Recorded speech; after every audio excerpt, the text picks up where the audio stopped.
A transferência ou transmissão de calor, ela tem vários exemplos no nosso dia a dia, no cotidiano.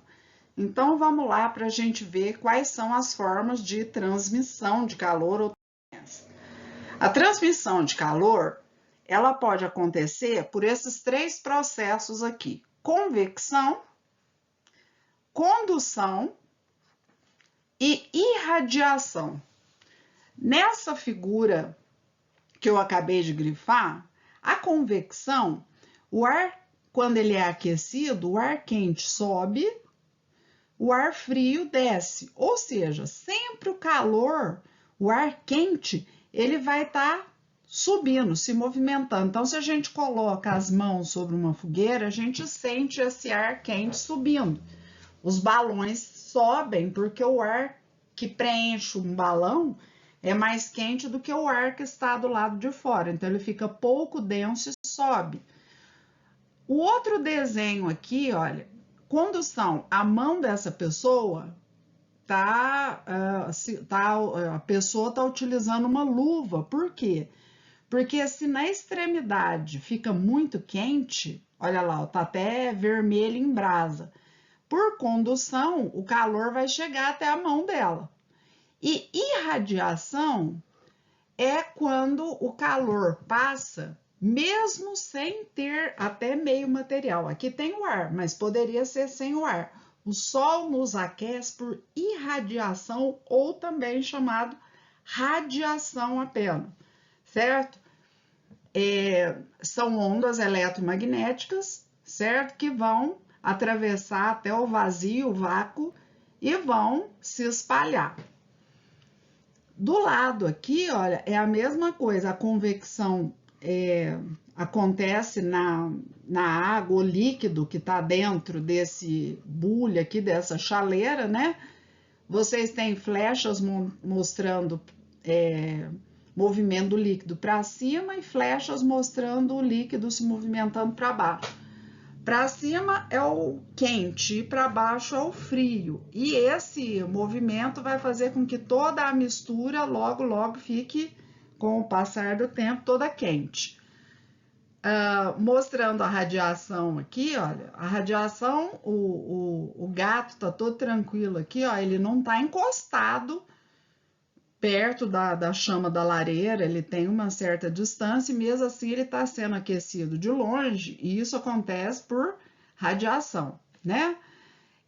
A gente costuma dizer lá, ó, radiação infravermelha. O infravermelho, ele na realidade, aquilo que a gente poderia chamar de calor, certo?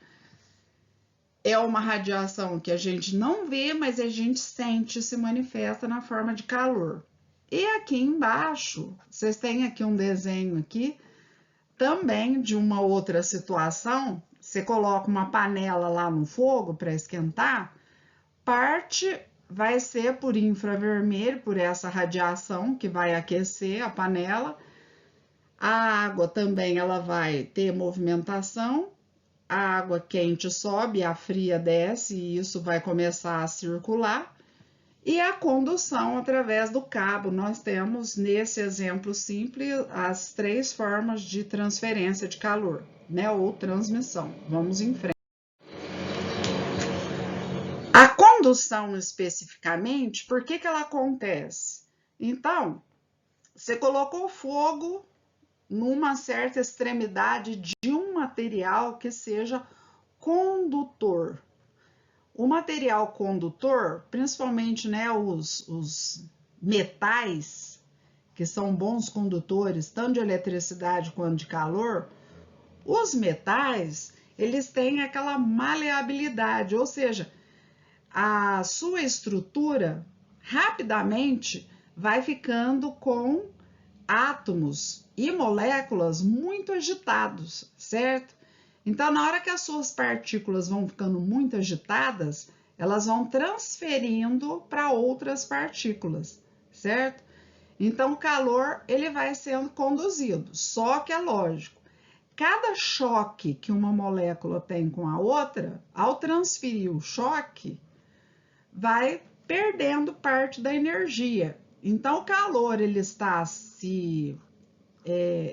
caminhando ao longo da haste, mas ele vai perdendo um pouco da energia, vai perdendo, vai perdendo. Se fosse um cabo muito longo, muito comprido, lá no final é capaz que o calor não chegasse tão bem lá, né?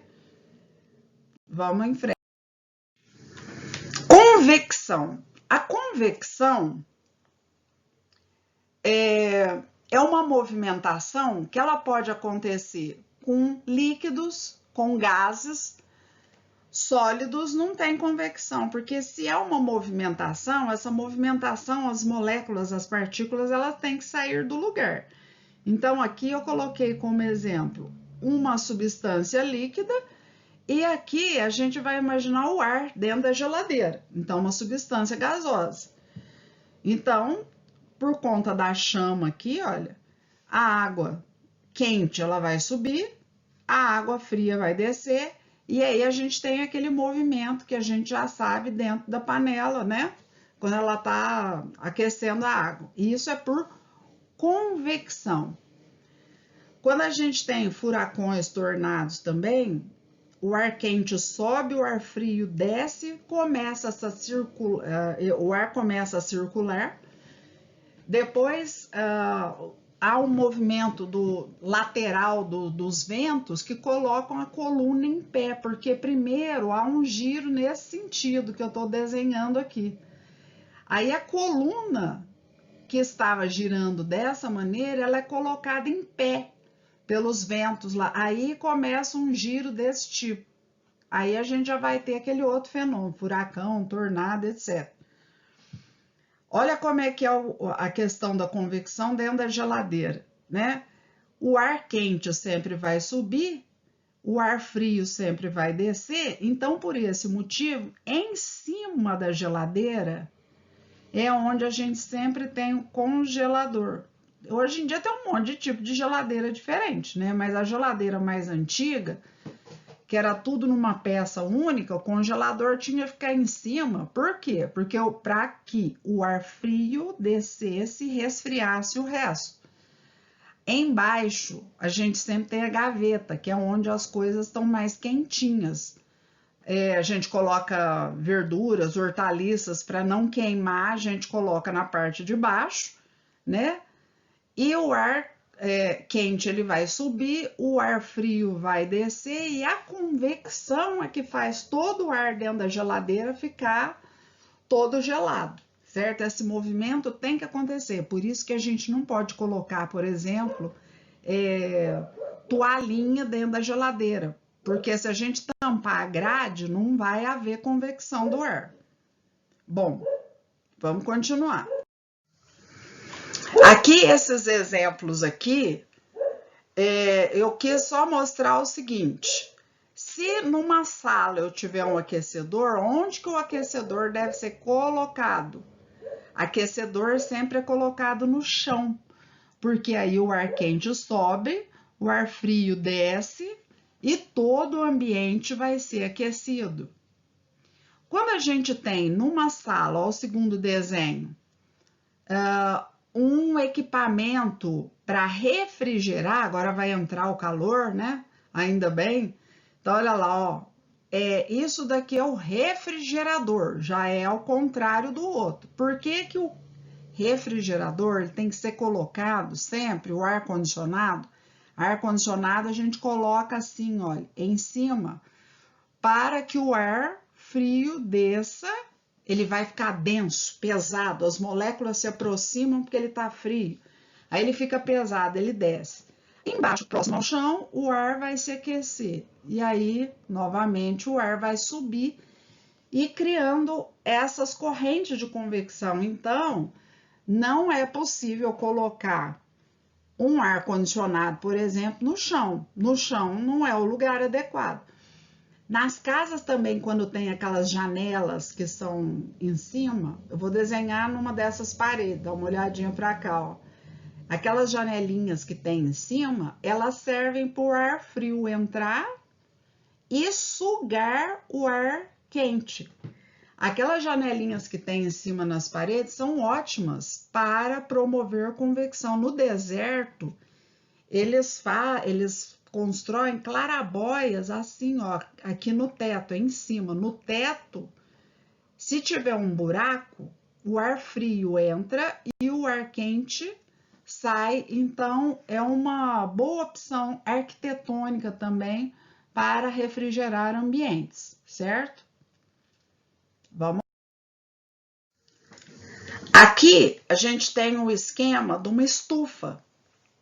Então, o efeito estufa, ele acontece muito parecido com isso daqui, por isso que se chama efeito estufa. Vejam, as ondas de calor, a radiação solar, ela consegue penetrar dentro de ambientes assim, olha, que tem esses vidros, né, transparentes.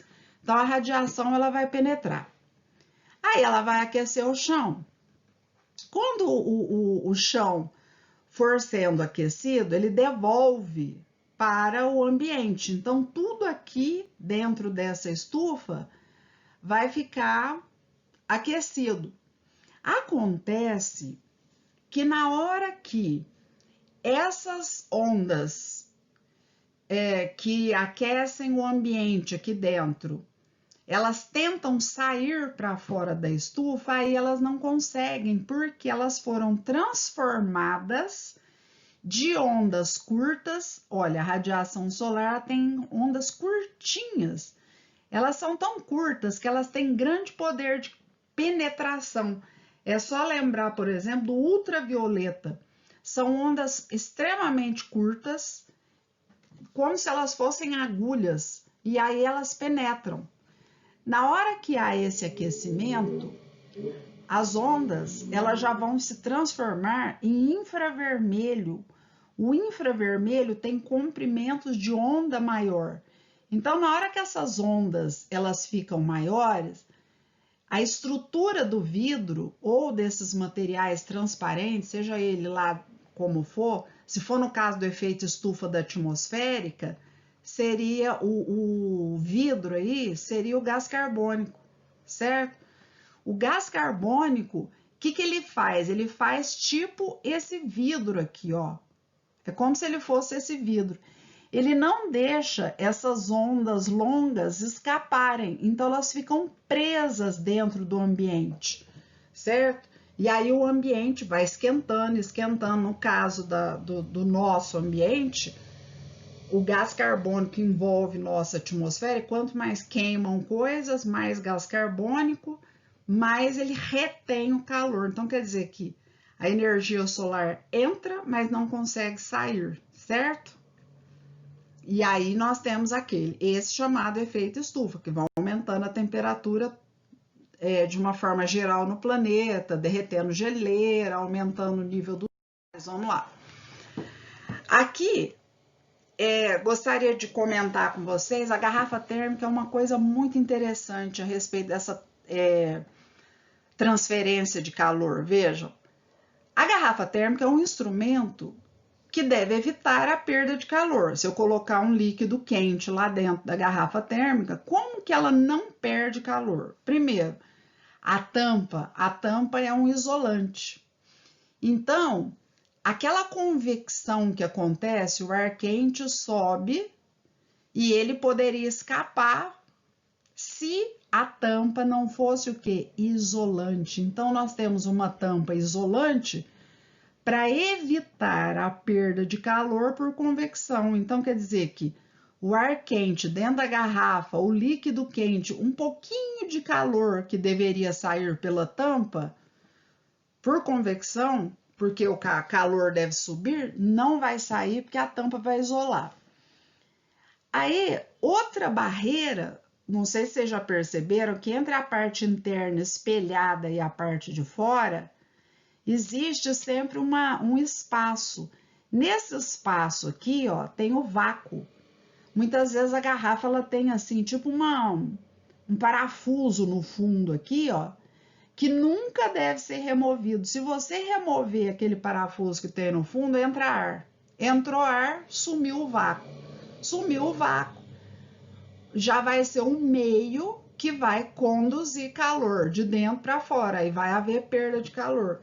Então, normalmente, o que eles fazem? Na hora que constrói, né, monta a garrafa térmica, eles pegam e tiram o ar dessa parte aqui, aí eles colocam essa rolha, essa tampa, esse parafuso que tem na garrafa. Na hora que eles tiram todo o ar, forma-se nessa região, então, em volta da garrafa aqui, o vácuo, uma região sem nada. Então, formando o vácuo, vai haver, então, vai dificultar a condução do calor, porque a condução, lembra daquela barra que eu mostrei, de molécula para molécula. Se aqui não tem moléculas, não tem como haver perda de calor por condução, certo? E as paredes espelhadas dentro da garrafa, vocês sabem que as paredes são espelhadas. Para quê? Porque o calor também, ele pode ser irradiado, né? Acontece que, se a gente tiver um vidro aqui dentro, um espelho aqui dentro, o calor ele vai bater no espelho e vai voltar, certo? Ele vai refletir. Então, toda a parte radiante, né? Porque o calor, como onda, como infravermelho, ele é uma modalidade de luz também, certo? Só que é uma luz que só aquece, que a gente não enxerga. Então, o infravermelho, que é uma modalidade de luz, né, que é o que a gente chama de calor, ele, se é luz, ele pode se refletir e ele vai refletir como qualquer outro tipo de luz em espelhos, certo?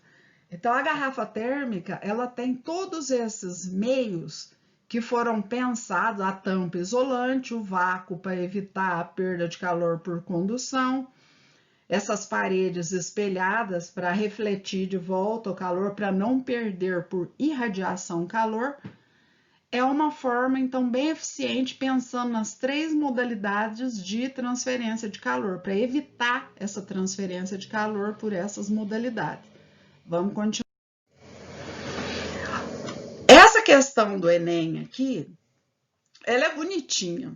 Então, dá uma olhadinha lá. Então, veja, é o calor do sol que nos mantém aquecidos. É um coleguinha explicando para o outro, né? Um parece mais velho explicando para o outro. Não completamente. Como assim não completamente? Luvas. Então, vejam bem, o menino mais velho, ele está lembrando de uma das maneiras com que o sol nos aquece. É através da irradiação, não é? Já o outro menininho, ele também está falando que uma outra maneira da gente se manter aquecido aqui, ó, é colocando as luvas, que aí seria o nosso próprio corpo e aí seria por condução. Então, nós temos a irradiação e nós temos a condução. E aí, a outra maneira, a convecção, vejam, não entra na questão, porque convecção ou são líquidos ou são gases. E aí a convecção não tem nada a ver com essa questão aí. Achei interessante, foi uma questão do Enem de 2013. Essa outra questão aqui, também da FUVEST, ela também é interessante, olha só.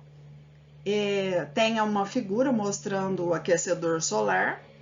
Ele tem uma placa metálica, então isso daqui, ó, é uma placa metálica, certo? Metal. E aqui dentro a gente tem, então, água, né? O reservatório. A placa metálica pintada de preto. Preto é melhor ainda, porque o preto absorve toda a luz e transforma em calor, né? Tá em contato com ela um tubo metálico encurvado, um depósito de água, tubos de borracha ligando para evitar, né? Tubos de borracha para evitar a perda de calor, porque são isolantes. O aquecimento da água contido no depósito pela absorção da energia solar é devido basicamente ao fenômeno pela ordem. Então, qual é a ordem? Quem começa o processo? O Sol. então ele vai irradiar calor. Então, primeiro a irradiação. Então, poderia ser aqui, ó, irradiação essa ou essa. Começa com a irradiação. Que mais? Aí, o metal esquenta. Se o metal esquenta, agora nós vamos ter o quê? Condução, não é isso? Acabou. E depois, convecção. Vejam, a água fria desce, aquece, e aí ela é mandada para cima por causa da diferença de densidade. A água quente fica mais leve, sobe. Então, sempre é assim, ó, água fria desce, aquece e sobe, certo? É assim que vai funcionar. Então, a convecção ela é muito importante. Por isso que o reservatório de água quente, ele tem que estar acima do de água fria, certo? Porque a água quente ela vai subir. E tá aí a alternativa correta da FUVEST. A questão, né? A letra B da questão da FUVEST. É isso daí, tá?